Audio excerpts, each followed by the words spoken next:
it's your responses and your actions that you do when you're inconvenienced that shows the most about you, shows how much you love, shows how strong you are, how honorable and real you are.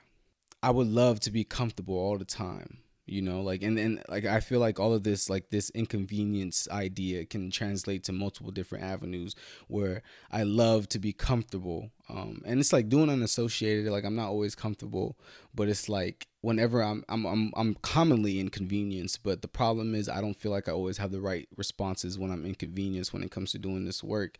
I start to get frustrated and I start to get annoyed, and sometimes I start to just down, like, go in on myself. And every time I'm inconvenienced, I feel the utmost pressure to quit. And in reality, it's these times when we feel inconvenienced that we should want to endure, that we should cherish those times and understand that it's these times that really count. And this is when we got to press forward. This is when we have to really persevere. So the way I feel like we can make this analogous to life in general is that we could think of life as a race, right? But it's something different about this race when you're a child of God. Thanks to Jesus Christ, thanks to what he did, thanks to his triumphant entry. That's what we call it, when he came into Jerusalem, where he would die for our sins and be raised again. Because of that, we won the race already. The race has already been won. Jesus Christ won the race for us. The race is rigged. Think of it that way. It's fixed. The enemy's already losing and we're already winning.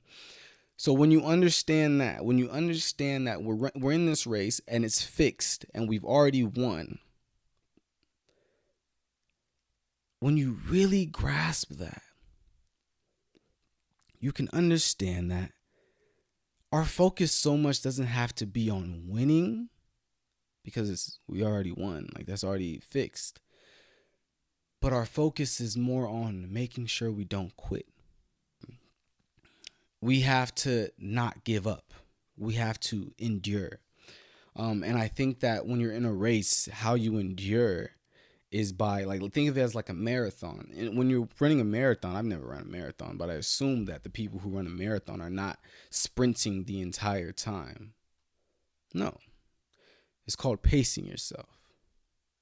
You have to be able to pace yourself in the race. That's how you don't give up. Pacing is your strategy of endurance. That's how you endure. You have to come up with a strategy, and that's the pacing.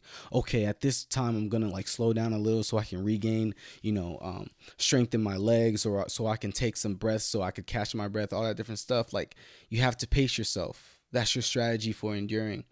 You have to recognize that you're not always going to be able to move as fast as you want to go or as slow as you want to go at all these different times. Sometimes you have to match the environment. Maybe it's an incline, or maybe it's a very rugged terrain, whatever it might be. You have to change your pace to match the environment sometimes in your life. But you have to be able to come up with the right responses during these times in order to actually be fruitful in these times. The inconveniences will always exist. They will always exist. We love to be comfortable. We love to be able to move at our own pace. We love to make everything yield to us. But the fact of the matter is, the only way everything could yield to us is if we could control everything. Sometimes we need to be able to read the room, read the environment, and then come up with a strategy as to how we are going to best perform in this environment. I was talking to one of my friends, his name's Tim, and he gave me this analogy where it's like, you're in the gym. You can be lifting weights, right? But it really doesn't matter how much you lift until it starts to hurt. Until it starts to be inconvenient to lift. Because, I mean, we could lift anything. I could lift this journal. I could lift the Bible. I could lift the laptop and all that different stuff. But it's like, that didn't make me gain muscle, right? But then when I actually gained muscle was when, like, I've been lifting dumbbells. Maybe I'm doing a set of 10 and it's like around 7. That's when I can start to feel the burn. And then everything I do after I feel that burn, everything I do after I feel that inconvenience is what builds me. I want to talk about a time when Jesus was inconvenienced. I will tell you this. Jesus dying on the cross for you, if you didn't already know that, was pretty inconvenient. It looks like we've all been, met with a big inconvenience.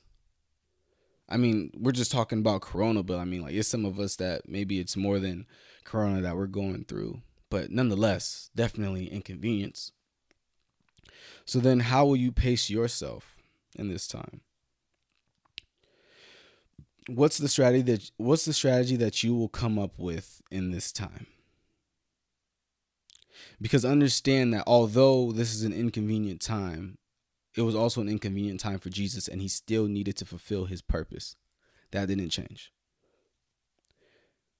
You can be inconvenienced right now, but that does not excuse you from fulfilling your purpose. All of this may have been a surprise to us, but God knew that this was going to happen. The coronavirus was going to happen like this before you were even born, before he formed you. He knew that this was going to happen. So he had this in mind. And I don't believe that he just said, hey, take a month or however many months off break from your purpose so you can reconvene whenever this is all done. No. Pace yourself. We've been inconvenienced. We've come to a place where things aren't going the way we want them to go, but the race must continue. We must continue to run because we can't give up. Remember, we have the victory already, but we have to focus on not giving up.